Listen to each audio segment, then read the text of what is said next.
All right, everybody, what's up? Welcome back. New episode of Par None Podcast. I believe this is episode 3 or 4 of the season. We didn't have one last week. It's on me. I've been dealing with some really weird injury stuff and different things, and I've just kind of been out of it or in pain or just couldn't get things to line up. So on me, but we're back this week with a new episode. Brady is back with us. Brady's actually going to be the new fixture on here. So obviously with PGR kind of taking some time away, Brady is going to be our new co-host. And if PGR comes back, it'll just be the three of us or whatever we have. So Brady's a fixture now, just so you know. He's not going anywhere unless he decides he wants to go somewhere, which is also fine. Sure. We're not holding him against his will by any stretch of the imagination, but he will be here going forward. So any of you who like Brady, you're going to get him full time. And if you don't, you're just going to have to deal with it and only listen to the parts where I talk. Just kidding. So, lot happened in golf since we last chatted. Obviously, the FedEx, the whole kind of drama with JT, kind of flattened out. And then Lucas Glover won twice. So let's start there. FedEx Cup. What was the St. Jude Championship? I'd love to hear your thoughts on it. I mean, pretty big. Lucas Glover kind of coming out of nowhere. Back-to-back wins after the putter switch. So thoughts on, let's just dive right in and get after it. Unless you have something you want to talk about first. No, I mean, he's crazy hot right now. It's unbelievable. Yeah. To win two going into the playoffs now, and just seems really solid and cool and collected. He was fun to watch. He didn't crack pretty much at all. I think he had a couple holes that he struggled with, 14, 15, I think, but kind of cleaned it up, made it into the playoff, and made it look easy. Yeah. No, for sure. I think it's got to be. I mean, it's got to be so hard to win back to. I mean, I know it's hard to win on the PGA Tour in general, obviously, but winning back-to-back weeks, I feel like everything just has to. I don't know how you can even do that. How does everything click so well that you can just maybe it's easier because your golf is just so good and you're not thinking about it, but it seems super weird that a guy like Lucas Glover would win back-to-back weeks. I mean, just things have to be going your way. Yeah, I feel like you kind of see it, and they get streaky. Like last year, Scotty had a few in a row. Finau had two in a row last year. I feel like when the guys get hot, their confidence just builds and multiplies, and they. Once you win once, you know that you can do it, and right. I guess on the PGA Tour that must help push through for another one. But this next week will be really interesting because with how good he's playing, he has to be a consideration for the Ryder Cup. And I was thinking about that while we were watching, and then in his interview afterwards, it was kind of funny because they asked him about it, and they said, have you thought about the Ryder Cup or being on it? And he's like, not until 15 minutes ago. Yeah. So, but they also asked him if he would pick himself, and he said, yeah, with how good he's playing, that he would pick himself, and I can't argue with that. I mean, if you're beating all the best players in the world 2 weeks in a row, tough not to go with that guy. Yeah, I mean, I agree. It's hard. How do you not? I guess there's an argument. How do you not pick him? I mean, I think there's definitely an argument why you don't, because it's kind of the same. It's kind of the exact flip flop of JT's argument, right? This guy's super hot. So do you pick him and see if he's going to run that hot streak for another month, or does he become and this sounds really bad, but normal Lucas Glover, who's obviously still a very good golfer, but just not going to be a household name probably. Or do you go with a guy like JT, who has a ton of experience in the Ryder Cup, but clearly not getting it done right now? I mean, if it's me, I'm going Lucas Glover over JT personally, just because, I want guys who are playing good golf. And Lucas Glover seems like a guy, and again, it's so easy to make these generalizations when you see a guy on TV 2 weeks in a row, but he just seems like kind of a nice, down-to-earth, simple guy that would be a good, an easygoing fit, good locker room guy, good teammate. Doesn't seem like he's going to cause a ton of drama. Seems like he's going to go out and do hey, I'm the captain. I asked you to go play in this match. He's going to go play in it, and he's just going to try and play, just like hit his ball around. He's not going to do a bunch of different things or lip off or be like, well, why did you put me with this person, or why was I facing this guy? He's just going to go play golf, which I really like about Lucas Glover a lot. Yeah, I feel like he'd just go out there and play his boring game, fairways, greens, maybe make the putt, maybe not, but he has a par for sure. And if his putter's hot like it has been, or at least good enough, then probably be pretty dang good in the Ryder. No, 100%. And speaking of Lucas Glover's putter, I know that you've talked about this a little bit. He's using so I don't know, have you hit any of the Lab Golf stuff? He's using a Lab Golf putter, center shafted. Yeah. Have you tried the Labs? Yeah, I have not tried the one that he's trying. I actually was at the PGA Buying Summit the other week, and Lab Golf was there. And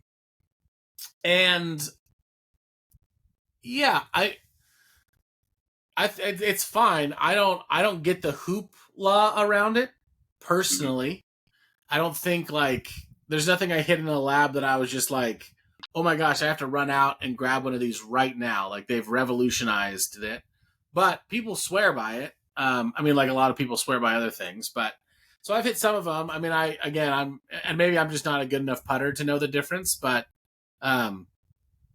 yeah. I don't think if I switched to a lab putter, I'd be winning anything other than doing any better than I am right now. But have you hit any of it or putted any of it? Yeah. Okay. I haven't gamed them, but I have tested them out, and they are pretty sweet. They're different. The lab is lie angle balance, and have you seen the revealer tool that they have to show? So the face stays square to the path, and it's weighted to do that. So there's the Lab Golf has a tool. I'm pretty sure it's called the Revealer, and what it does is shows you how bad other putters are at doing that. So it's two handles that are right parallel with the grip, and you stroke the putter using those two handles while the putter's hanging on a hook that swivels. So if there's any swivel in the putter, it literally just swirls. And you put a Scotty on there, you put a TaylorMade, a Callaway, even if it's face balance, if it's toe hang, it goes crazy and you can't even hit the ball. And then you put the lab putter on there and you can hit a perfect putt while it's just hanging on a swiveling hook because it stays square to the path. That's so weird. Sir, hold on. That's crazy. And also, I just realized that we're talking about lab golf, and in my head, I was thinking about LA golf this whole time. So I have not hit the lab putters. I was thinking about LA golf putters. And now that we're talking, I just realized I'm crossing the two. So I need to make amends to Lab Golf and say I apologize. I thought I had LA in my head this whole time, and the LA putters, I don't really understand the hoopla. But let's go back to that because I just realized that I had the wrong thing in my mind. So the Revealer thing sounds crazy. I guess I'm a little confused. I'm gonna have to look this up online. But I feel like I don't know what putting is it just the head of the putter on a hook? No, it's in the grip. The hook goes into the grip of the putter, so it swivels. I'm looking this up right now while we're talking. Yeah. There's YouTube videos all over about it, and it's actually really impressive. Revealer. Hey, you were only one letter off though. LA Golf, LAB Golf. You turn the volume off on this. Okay. Okay, now I see where we're going with this. This thing is wild. Yeah. Everybody should YouTube that, the Lab Golf Revealer. It's pretty impressive. And when you actually do it, it's crazy how it works. Have you actually used the Revealer then? Yeah, I have. Oh my gosh. Huh. Okay, I'm not listening to it the volume, but I'm just looking. It looks like he has like an Odyssey. What does this putter do? Okay. Huh. Oh, so he's testing a bunch of different ones. So, I see. So it's just swiveling around. Okay. So the LA Golf doesn't move. It's just so weighted in the bottom. Is that how that works? It's just weighted. The amount of toe hang or lack of toe hang. I'm not sure the science on it, but it's weighted so that it stays square to the path of the stroke. That's wild. Yeah, it is. It's pretty cool. And okay. Well, no wonder Lucas Glover's making everything then. If you can get it started on the right line. Yeah, I mean, even if it doesn't do much performance wise, you'd think that it would do something performance wise, but even if it doesn't, just seeing that would give you the confidence that it's going to do what it's supposed to, right? So yeah, I mean, it kind of just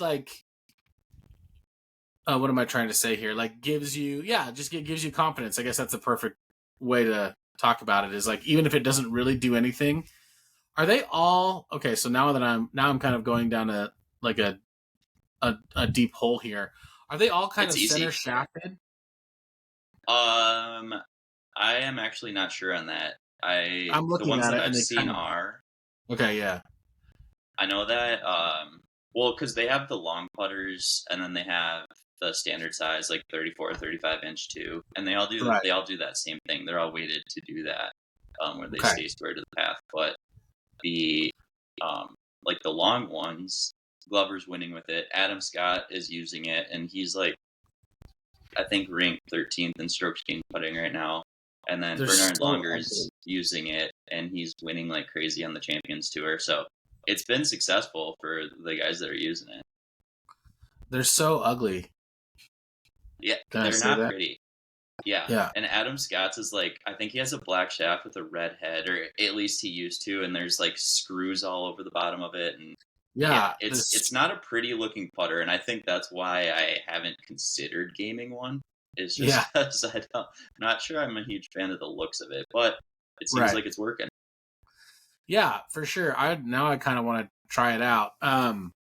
Isn't that weird that I have this feeling too that with gear sometimes, and I do think there's a aspect to this that's true, but it's if it's not pretty looking, I'm not going to use it even if it will help me.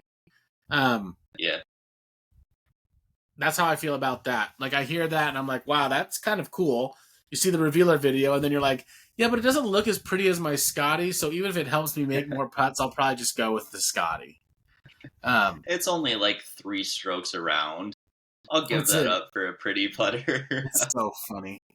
I'll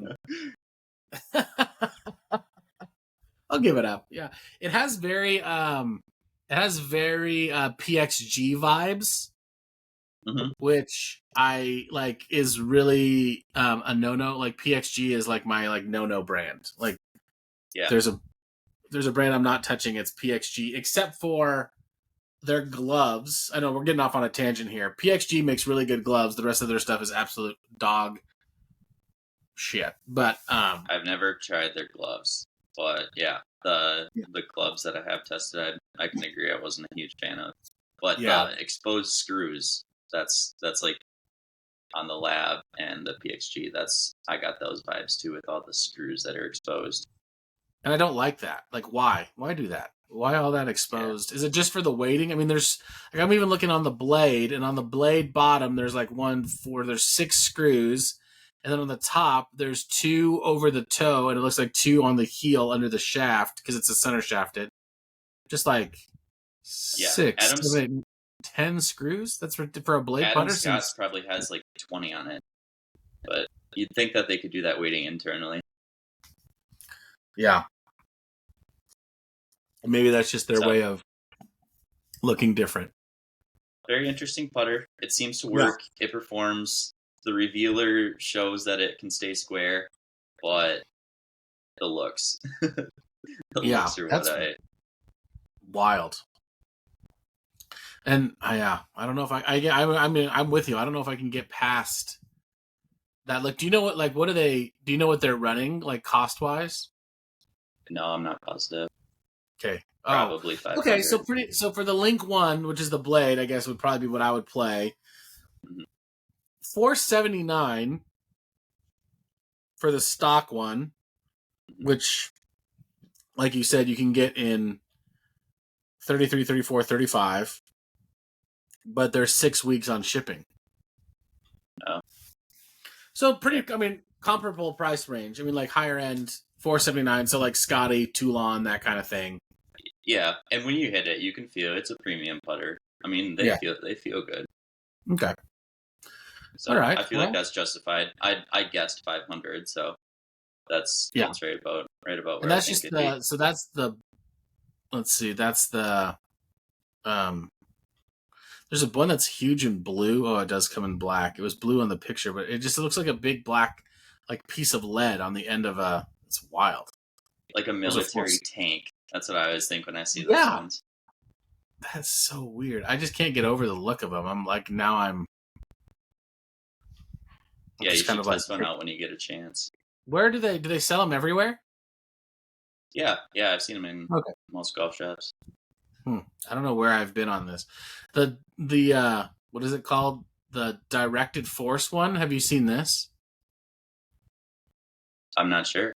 The directed. I don't know. The only one that I know the name of is the Link, the blade one.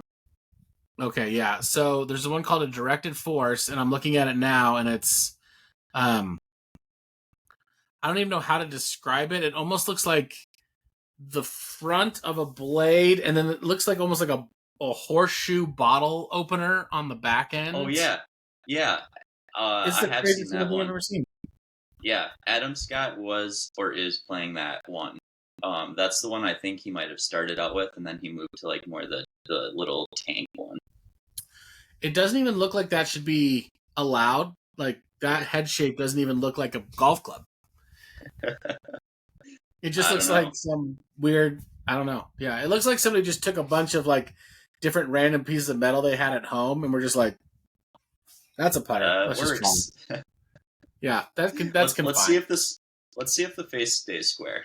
And it does. Nice. Yeah, I'm just gonna put a bunch of screws in this, and it should be fine.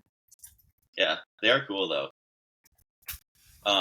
But speaking of putter changes and styles, and go for it. Looks. Did you see the putter that Rory put in play this week?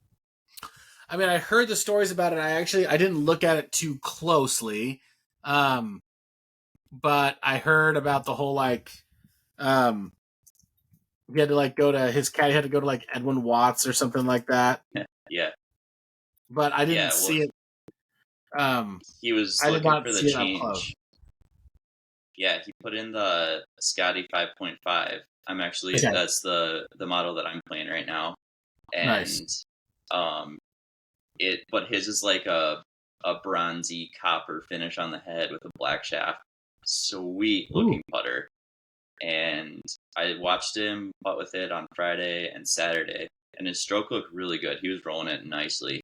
And then I saw the story, was it Saturday or Sunday, that his caddy went and I don't know how he didn't realize that it was longer than the putters that he's been using.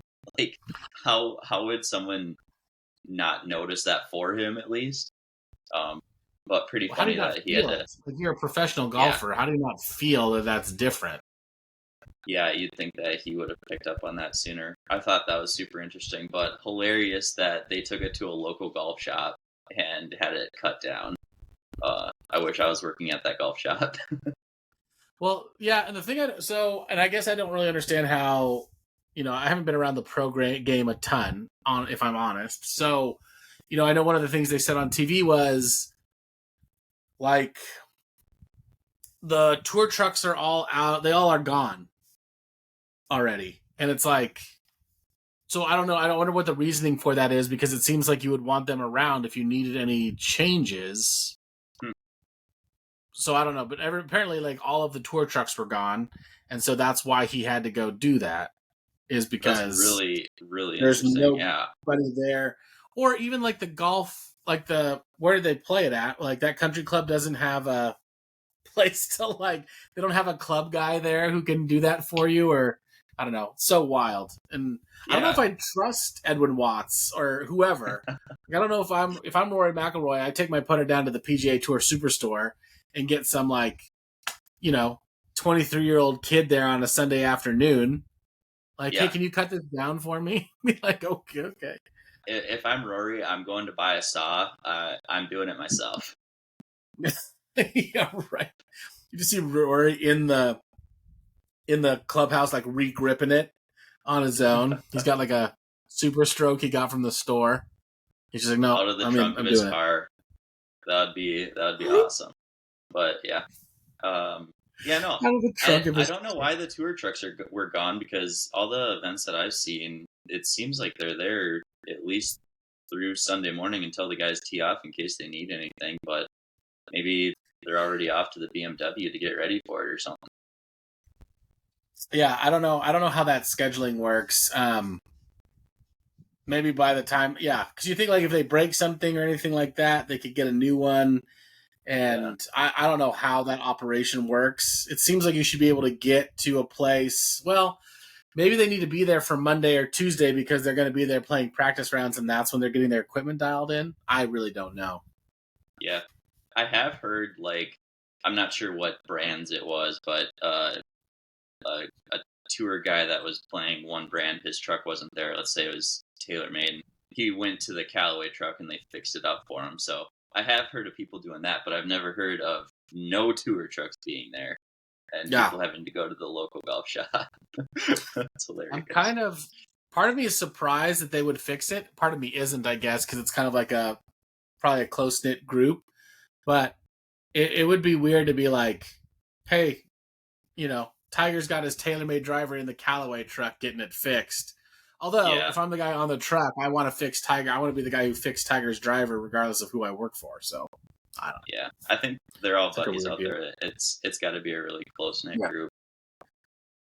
Well, and I'm sure they jump too, so it's like, I don't know. I know there's some industries where it's like, well, I was working for this company and now I work for this company. And I know, like guys are like, well, I was at TaylorMade 2 months ago. Now I'm at Callaway, but I still know all the TaylorMade guys. So it's not like I'm some stranger working on their clubs.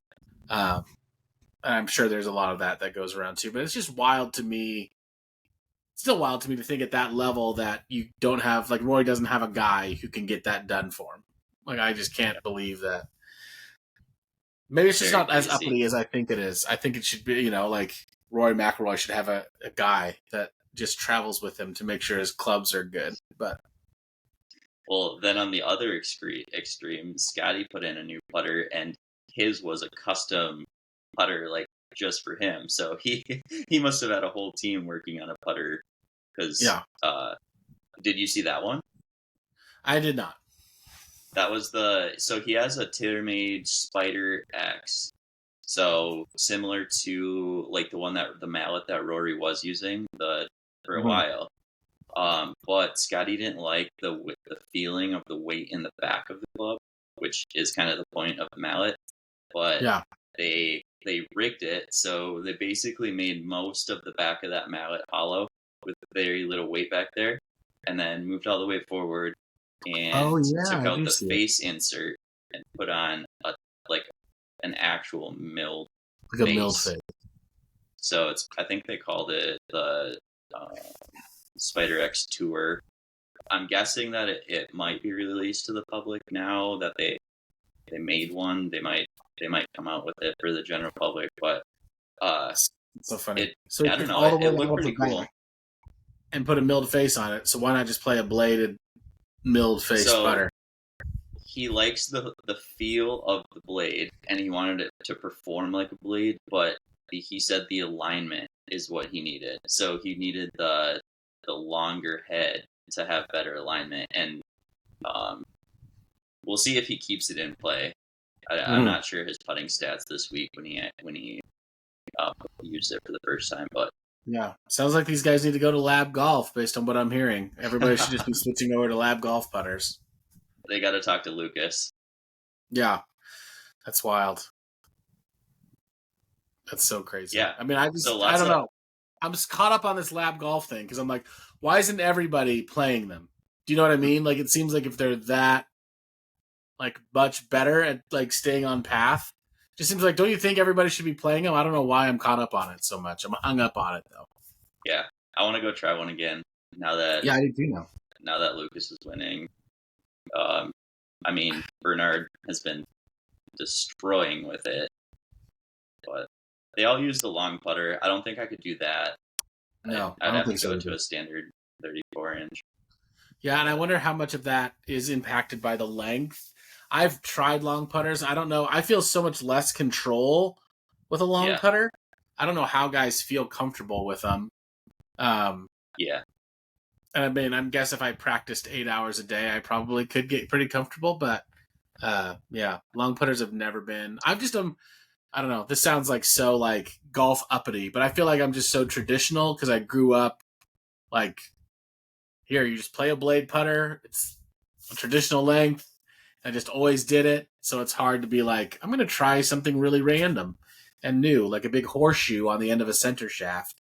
Though I have hit some center shaft putters, and I actually liked it. Like we have over at Callaway, you know, when I do some fitting stuff, we have the Odyssey center shafted 7, and yeah, I've always liked the way that felt. So yeah, I'm gonna have to it's a give the different lab. look.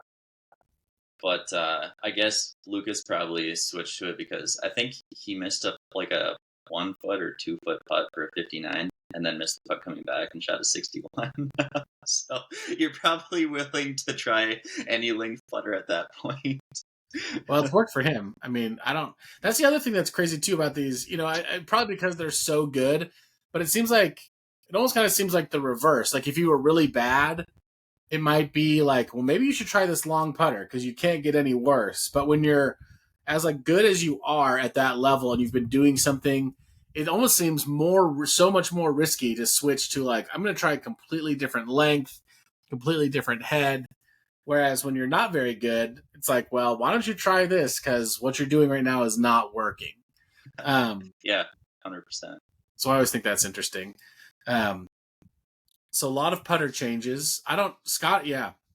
I mean, okay, now I'm going to focus in. I'm going to really pay attention to Adam Scott and Lucas Glover this week at the BMW because I really want to see if I can even tell, like, is this making a difference? And I'm going to go check them out. I'm on a mission with this lab golf putter to figure this out now.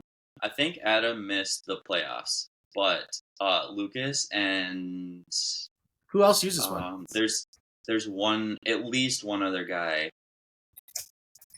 I don't know if it's been on. There is one other guy in the playoffs that's using one right now. So yeah, watch out for it. Everyone listening, go try one if you can. Everybody listening. Right now, it just says Lucas Glover and Adam Scott, but that doesn't mean anything. Yeah, I think the other guy is pretty new, and he's probably not sponsored by him. Okay. All right. Lab golf putters, everybody. So, all right, let's go. Otherwise, we're just going to talk. I'm going to keep going on this, so I have to move on. We had a couple of we've had a couple of like equipment releases, which is a big part of what we talk about on this podcast. Biggest thing is Callaway. So Callaway's got the new Apex Pro line, which is MBs, CBs, and Apex Pro irons coming. And I know, us at Curated kind of have an inside track there here coming in a couple days. But also they have the Paradigm Super Hybrid that just is, and then they have a whole new line coming called the Paradigm Star as well, which is going to be that ultra lightweight premium stuff. They have a new UW coming. So basically, they have a ton, probably the biggest launch of anybody in the fall. They have a ton of stuff coming. And then TaylorMade last week just released the new P790s to replace the 2021 because they're on a 2-year cycle. And then today is the MG4. So lots of gear to talk about. Is there a place, anything that you're most excited about from that list?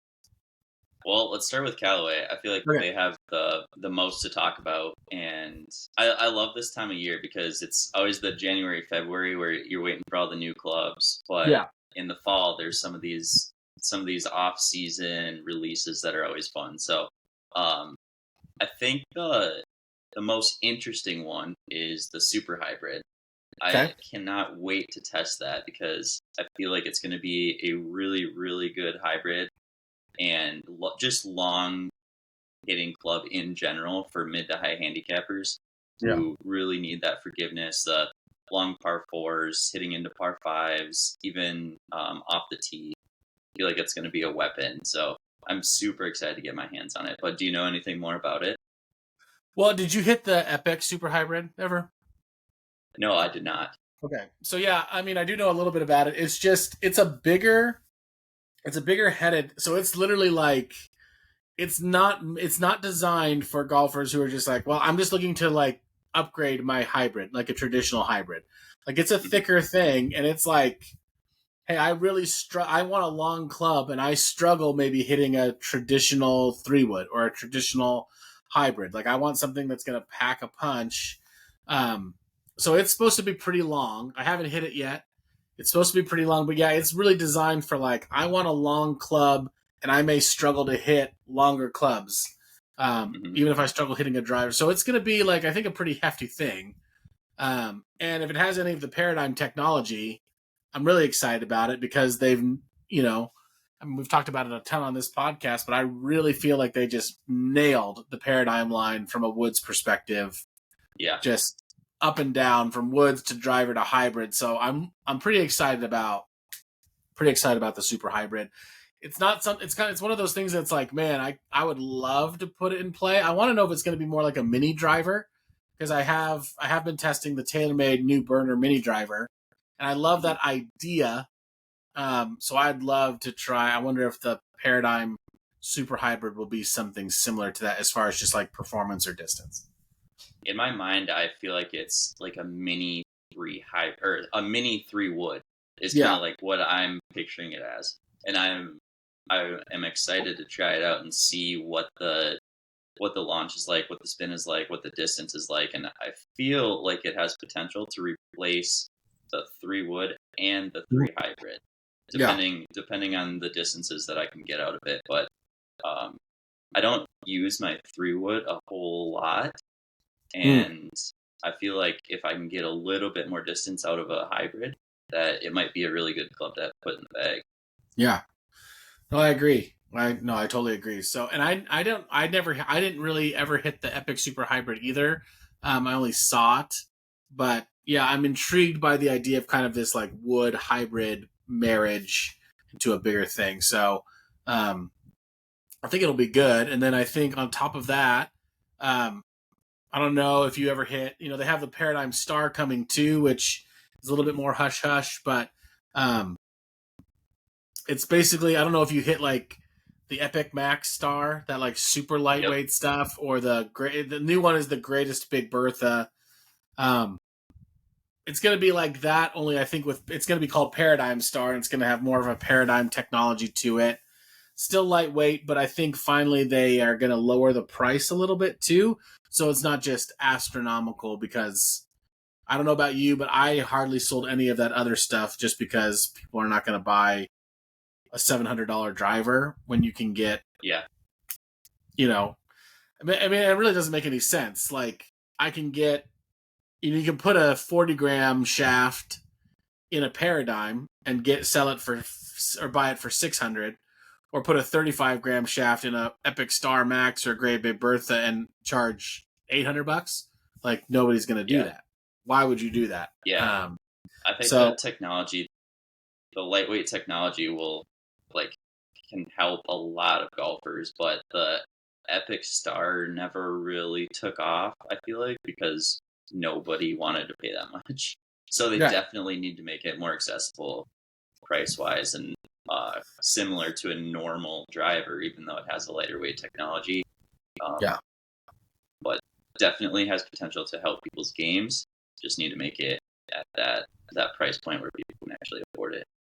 Right. And I know they're trying to have like a premium, almost like a Zexio like counterpart, something that's going to compete. But I mean, like, again, I feel like you're talking about such a small part of the market share that, like, how many people do you know who even play Zexio clubs? It's just such a small market that it seems like the price point, like, I just don't know how many people you're drawing in with the price point. Like, are people being, I don't want to say fooled, because I don't know if that's what they're doing. That's not what I think they're doing, but just like, oh, this is premium because it's $700, $800. And I just don't know how many of those same people can like see through the, well, I can get this exact, this club that's almost all carbon with a 40-gram shaft in it for $200 less, and you're really not changing a ton. We'll see what the actual specs are when the new stuff comes out, but when I looked at the Epic Max Star and the Greatest Big Bertha, it's like I can do a lot of those similar things with, even the Big Bertha that came out is almost an all carbon head, and you can put a 40 or 45-gram shaft in there. I don't really know how much lighter you need to go unless you're having, like you're older, maybe weaker, have some medical issues, and I don't mean that to sound like disrespectful. I just don't know how much lighter you need a club to be if you have a 40-gram shaft in there with a carbon head. Yeah, I mean, my golfers that fit that category, I'm going to put them into a Paradigm X with a 45-gram shaft if it's a $200 savings. I mean, there's no point in going 5 grams lighter, or if the technology is a little bit different, I don't know. 600 is already a lot, so I'm gonna try to keep my golfers in that range and not go more if we don't need to. Right, and when you swing that, when you swing that slow, technology can only do so much for you. Like if you have a 60, 55, 60 mile an hour swing speed, like you can pack it with as much tech as you want, but if you don't have the speed to generate the ball speed, like that's what I've noticed, even especially doing fittings, is like the slower your swing speed, the less this technology works for you, unfortunately. Right. Like there's just not, you have to swing at least a certain amount, it seems like, to get some of the benefits, because I did have some instances where, somebody was playing a Maverick or an Epic or even a Rogue ST and they wanted the Paradigm, but they would get upset when they weren't, it was mostly older gentlemen, when they wouldn't see this like drastic change. They're looking for like, well, I want 10 or 20 yards to justify it. And I'm just like, you're not going to get that because you don't swing hard enough for really any driver to go 20 yards further. Like that's a huge thing. So trying to even kind of get them out of that mindset of like longer and like, hey, can we tighten your dispersion? Can we get your spin numbers into a better way so you can see more consistency? But yeah, I get a lot of people, not a lot, but I get a fair amount of people who want this. Like they just think every new driver is going to give them an extra 10, an extra 20 yards. And I try to tell them like, well, if that was the case, we'd all be hitting at 400 yards because every year we just add 10 or 20 yards to our drives and all of us would be hitting at 350 to 400 yards. And it's just like, it is minute differences year to year. And I think some people don't really understand that. So it's an interesting deal to try to get people to understand, like, this is what the tech actually is doing. With all the advancements that we've had in the last 10 years, the changes from year to year are so small because the drivers are already so good. Right. So it's not going to be massive improvements. And like you said, if you're not swinging the club, if you're hitting the hosel every time or skying it off the crown, you're not going to see those improvements that you're supposed to. Yeah. And I mean, even, I think when the Paradigm came out, there was a video that like John Rahm, they put out, through Callaway, and he was really only getting, what was it, 3 or 4 yards difference, maybe. Maybe. And, but again, I think he saw some other things that he liked, and it helps that, they pay him what they pay him to put it in the bag. But at the same time, like, he's swinging, faster than any of us. And if he's only seeing a 3 or 4 yard difference, like, temper your expectations a little bit. And some people do get really big differences, especially if they're upgrading from 5 or 10 years ago, because there is some significant improvements. And I think every once in a while, a brand does get it right where there is a pretty significant jump in their product. For instance, when TaylorMade switched from the Sim 2 to the Stealth Original, that was a pretty big jump in my eyes. Like, I saw a driver that went from really spinny in the Sim 2 to something that much lower spin, and the feel off the new carbon face for me was completely different. So I thought that was like even if you had the Sim 2 and you were a TaylorMade person, I would recommend switching that particular year. The same reason why I recommended a lot of times this year. Like, I was not a huge fan of the Rogue ST line, and I think the Paradigm line is just a vastly improved thing, which I can, which you can get a lot of difference. but I probably would not have been like, oh, you had an Epic Max LS, switch to the Rogue ST Max LS. I didn't see any really much difference there. But every once in a while, I think there's like, hey, this one really jumped up, and you need to switch. You need to switch over to it. Yeah, that's true. I think especially now that they're coming out with drivers every year, there's not a whole bunch of time to get groundbreaking technology in there. So they're just like little improvements every time. But then every now and again, like from Sim 2 to Stealth, like you said, they put in a carbon face, which is completely different than any other driver on the market. So you do get those technology advancements that happen every now and again. But yeah. Right. Yeah, I tell people, I don't know what you tell people. I usually tell people honestly, like, because I really am not a huge fan of just like telling people to upgrade just to upgrade. I'm like, if your stuff is 3 to 5 years old, you're probably pretty good. For the most part, you know what I mean? Again, give or take. But you know, these, and I guess I fall into this category now, which I didn't until I worked in the golf business, but like, you don't need to upgrade your driver every year. You don't need to upgrade your irons every year. Especially if you don't play a lot of golf, you know, like I get a lot of people asking me, well, like, how often should I switch out wedges? And I'm like, well, unless you wear down your grooves because you're playing every day, like I don't know, they're fine. You're fine for the most part. Most golfers are fine for a couple years at least.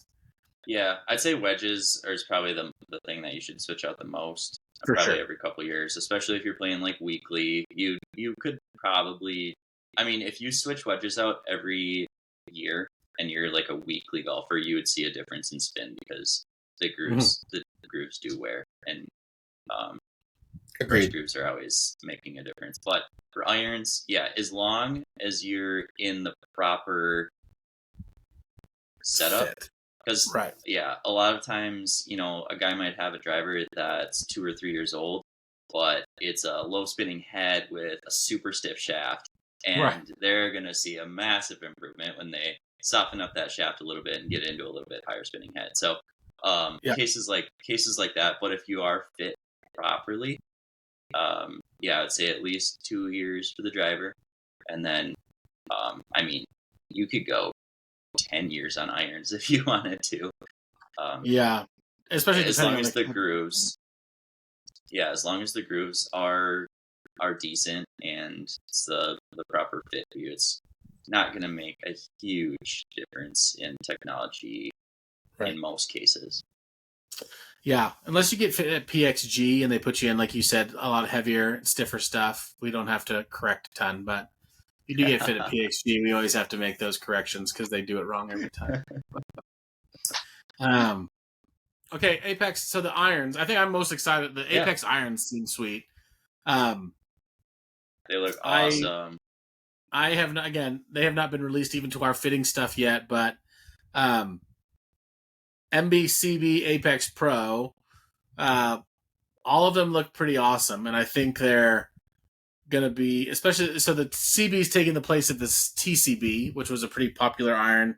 Again, ROM's playing it, those kinds of things. I think what's interesting is I found out, and I didn't know this, that the TCB was not truly forged, which was kind of disappointing to hear. I thought it was more of a true, like, forged club, but the new CB is going to be more like that. So, it's going to be a forged club, which is kind of, I think, I like hearing that more just because if I'm going to pay, if I'm going in looking for an MB or CB, like that higher end player iron, like I want it to be forged. I don't want to feel like I'm getting a forged club and then find out that it's not. So definitely with the higher level players. Yeah, they look clean. Definitely what the higher level players are going to be looking for is that premium view on a forged club. So I can see a lot of tour players switching to them immediately. Right. And they're going to be numbered, which is just funny. They're going to be numbered 10 and 11 instead of pitching wedge, approach wedge for those two, which I don't know what the thought is there. It's part of me is like weird, and part of me it makes perfect sense because I've never really understood why they like went to letters all of a sudden. Like you go 3, 4, 5, 6, 7, 8, 9, and then all of a sudden you just switch it to letters. Like it doesn't make any sense. Or you switch it to degrees. You can have a 9 iron, but then you have to have it's a 46 degree. It's a 50 degree. Yeah. Like, why can't we just call it a 10? Why can't we just call it an 11? We don't worry about the degrees on our other iron. Like we don't think about it that way in our other irons. So I just think that's pretty funny. But I guess I don't know the reasoning behind it. Go ahead. No, you go for it. Go for it. I don't know the reason behind it, but Maverick McNeely, he's been playing the Apex MBs for like a couple years, and he kind of had like a proto set, and his were numbered through 10 or 11, whatever he went down to. I don't know if that's where they got the idea or if they were already planning it in the new Apex line, but I know that he's had those in play for at least a year, maybe even 2 now. So it might have been his idea and Callaway liked it, or Callaway was already planning on it and he implemented it. I'm not sure, but he has been using them. So they've been out there. I think it's kind of cool. It's kind of a throwback to the old days. Yeah.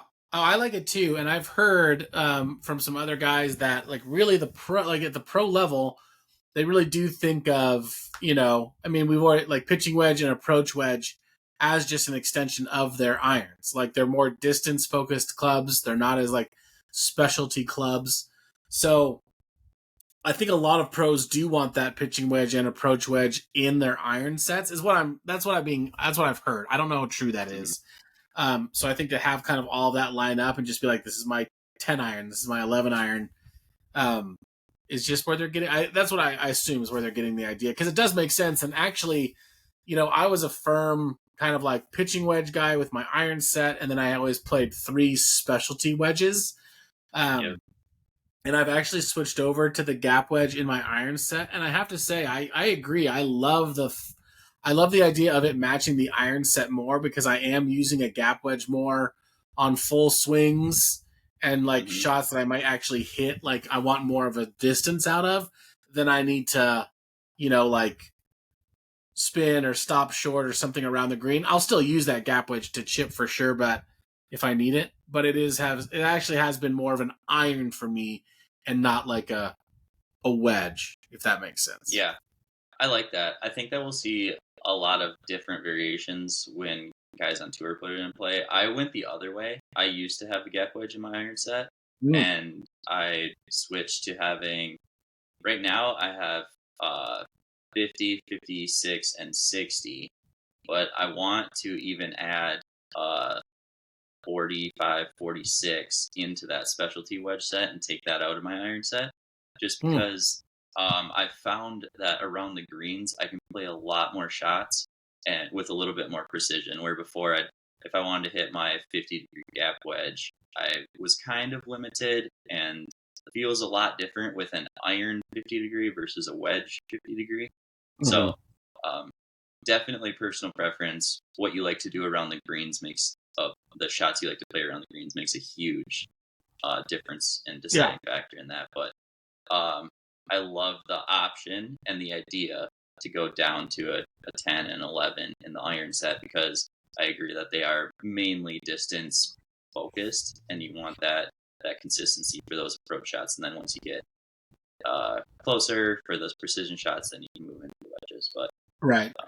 I'm actually going to get the Apex Pros, and I was excited because I was like, oh, I kind of wanted to say 10 and 11, but then I found out on the Apex Pros it's going to say P and A, so I was like, dang it. Oh, I did not know that those are different. I didn't either until I was looking at it, and I was like, oh, man. Yeah, they haven't. Hey, that's what a Sharpie's for. Yeah, right. just going to grind it out. Take it down to the local Edwin Watts and have him just write a 10 in there. So funny. That's funny. Yeah, I'm really excited to test them all out. I got the MBs coming. They look amazing. Can't wait to see how they feel. Brady and his blades. Can't get me out of them. Can't get you out of them. Yeah. One of these days you'll break 80 with an iron set you're supposed to be fit for. Just kidding, guys. I'm just kidding. Brady's much better than that. I'm just teasing. Okay, let's talk. It's not. What is it called? BMW. I was not St. Jude. BMW. BMW. Okay, so second round, three. So there's 3 rounds of the playoffs. This is the second one. Tour championship coming after that. Yep. Is it? So I know they've changed it. Is it? Remind me. I can't keep things straight. So it was the top 70 last week. Is it 50 this week? It's 50 this week. Yep. Yeah. Okay. So only 50 guys are going. So that's pretty small, but it's most of the big names with a couple of other ones in there. Yeah. There are some. I mean, there's some bigger names that aren't in it. Obviously, JT, Adam Scott didn't make it. Some other big names, but for the most part, we're getting all of the big names in there. Yeah, which is awesome for the PGA Tour. Awesome for viewership, watching it. Usually coming down the stretch, those top dogs. I mean, they play consistently enough throughout the year where they earn these points to get them there. So I feel like it's pretty typical, and it's kind of like a foolproof system for the most part, where you need to play really good and consistent through the entire year to make it to this point. With the exception being like Lucas Glover, who I think he was like 180 something right before the playoffs, wins, gets into the top 70, wins, gets into the top 5 maybe, because these last events, the points are so much. So you don't need to play as consistent through the full year if you get hot at the right time. But all the guys that did play consistently are in. So it's... Yeah. It's funny that you bring that up. I've noticed this, and I think I talked to PJR on it even last season too, or at the beginning. Is it seems like there's some of these good golfers, like some of the top end golfers, they seem to have a favorite time of year. So like Rahm was winning. He seems to like the early part of the year. He was killing it. Yeah, like January, February, he was killing it, and then Scotty Scheffler seems to like this like March and April, and then you really haven't heard a ton from them since. Like the second half of the season, they both have, I mean, obviously they're both still around, but like, it is like kind of what we were talking about at the earlier part too. I don't know if it's just when they get hot or it's just the tournaments they feel comfortable. Because 2 years in a row, Scotty Scheffler has been like, Arnold Palmer, Players Championship, Masters, right around that season is where he's kind of like picking up all of his wins. And then you don't really hear from him a ton. I mean, he was kind of right there last year at the end there, but and he finishes high in every tournament. But my point is just like there seem to be these pockets that guys really play well in, and then you don't hear from them a lot. But because they did, like Rahm did so much in a certain like saturated point in time, then he's like been the points leader all season because he got so many at the beginning. I just think that's interesting. Or like Lucas Glover right at the end, just got a ton. And now it looks like he's been killing it all season when in actuality, it's just been a couple tournaments. Yeah, I know. It's really interesting. And their games, like, they always play good, obviously. They're freaking good. But sure. How they come and go, like, they might be shooting at, 67, 68s, but then they have a stretch of a month or 2 months where they're, like, firing off these 62s like it's their, like what they do all the time. So yeah, I was listening to PGA Tour Radio last night, and they're talking about Homa.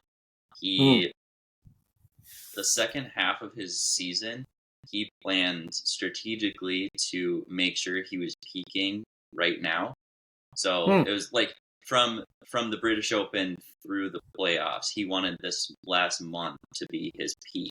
So he took some certain weeks off. I think after the U.S. Open, he didn't play at all, I believe, until the playoffs, just so that he could go home, practice, and be prepped for it so that he was peaking now. But I know that guys plan for that, and it's like it's expected that they're not always playing at their prime. They peak at certain times, maybe a couple times a year, maybe 3 times a year, maybe once a year. But it's really interesting to watch that. And our games, we go out and we maybe have our best round of our life. The next round is the worst round. So we peak one round a year. Or one hole. Yeah, exactly right. So yeah, it's interesting. I'm super excited to see how Glover handles this third week now after winning 2 in a row.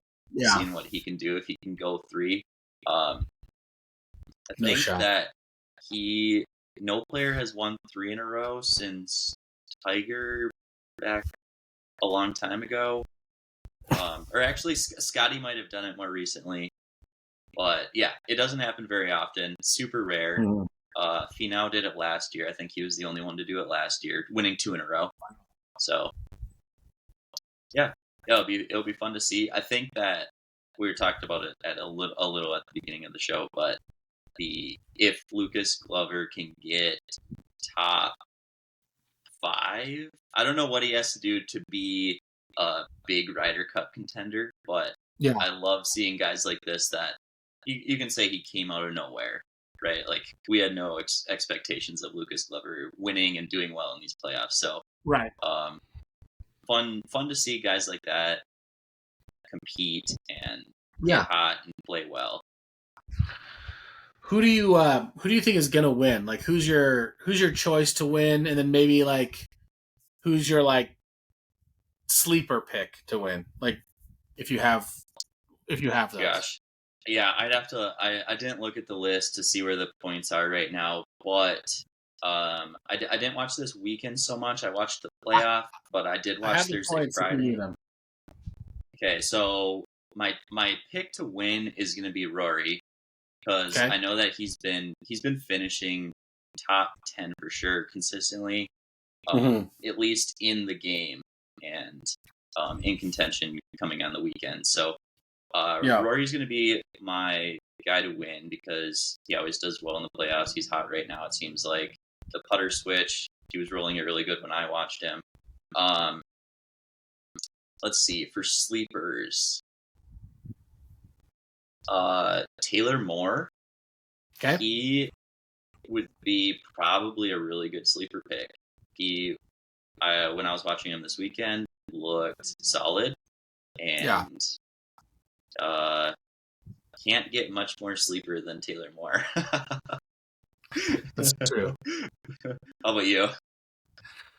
Yeah, I don't know. I've been trying to look at it. Again, it's hard in the playoffs to be like, how do you pick a sleeper pick? Because they're all like, this is the top 50 in the world. So all superstars. Yeah. They're all pretty good. Who I think is going to win is tough.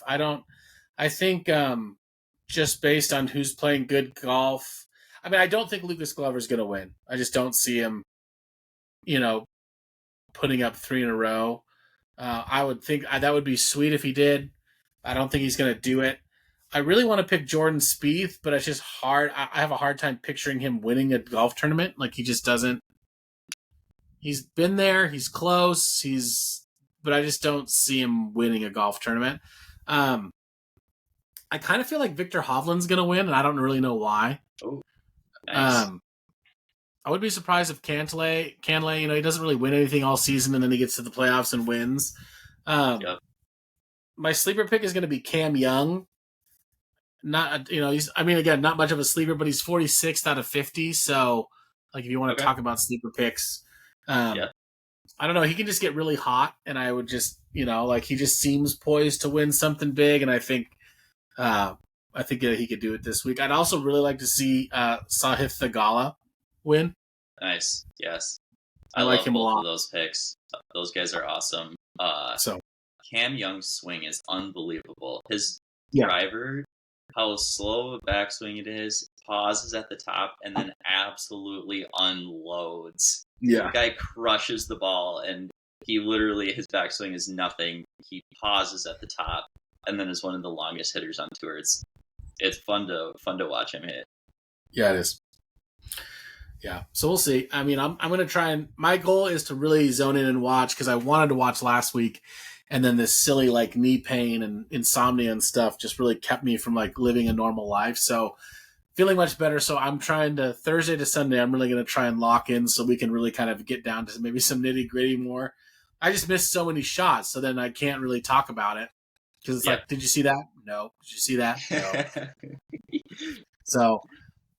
like I watched on Sunday, and then they had like an hour and a half rain delay, and it's just hard to like get back into it when you have small kids. And then my buddy was texting me, he's like, Lucas Glover and Candelaire are in a playoff, and I was like, what a weird playoff.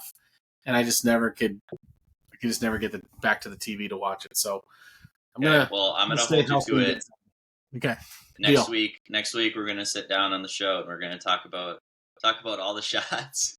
Yeah. If not, I'm just gonna have to watch we have to stay up late on Sunday night and watch like the highlight show and just be like, at least listen to them talk about it, so I have an inkling of what happened. But at the very it's hard to have a golf podcast and not watch the golf tournaments.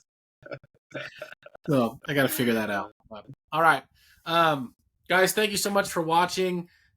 We have a blast. Hope you're having a blast. Please follow us. We're on Instagram at ParNonePod. Brady's at the golf expert at the.golf.expert. I'm Ryan Hernandez Golf on Instagram. Follow us there. YouTube, like, subscribe, leave us a review.